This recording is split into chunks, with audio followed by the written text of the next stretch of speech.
উত্তরায় সকালবেলা নাস্তা করাটা একটা ঝামেলা। বিভিন্ন হোটেল আছে উত্তরায়, কিন্তু ভালো নাস্তা মানে টেস্ট ভালো। টাকা যাই হোক, টাকা যদি সমস্যা না হয়, একটু ভালো স্বাদের নাস্তা খাওয়ার জন্য উত্তরায় কিন্তু রেস্টুরেন্ট খুঁজে বের করতে কষ্ট হয়ে যায়।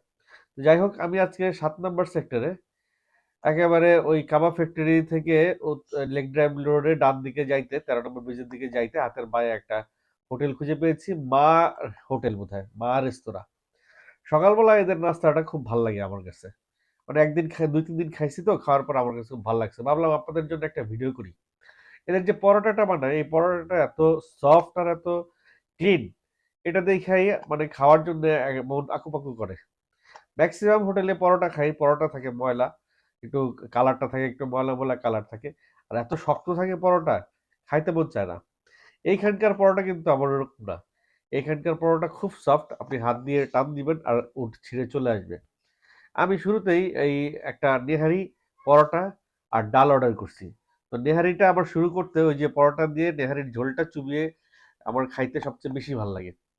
তারপরে নেহারির সঙ্গে এই হাড়ের সঙ্গে যে ইয়ে থাকে, রকটা থাকে, এই রকটার একটা অসাধারণ টেস্ট আছে। ডালটা এরা যে ডালটা বানাইছে, এই ডালের সঙ্গে একটু হালকা সবজি দিয়ে দিয়েছে। তো এটা কিন্তু মন্দ না। আমি শুধু সলিড ডালটা দিলে আমার কাছে বেশি ভালো লাগে। তবে এখন যে সবজি আর ডাল মিক্স করে দিছে, এটাও কিন্তু আমার কাছে খারাপ লাগে নাই।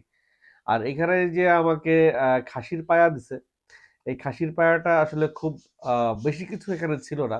কারণ খাসির আসলে হাড়টা হয় ছোট। সাথে একটু লেবু থাকে, শসা থাকে, কাঁচামরিচও থাকে, আজকে আসে নাই, চাইলে দিয়ে দিবে।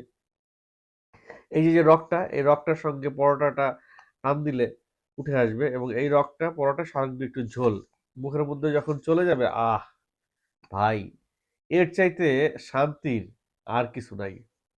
আপনারা চাইলে এই হোটেলে খাইতে পারেন।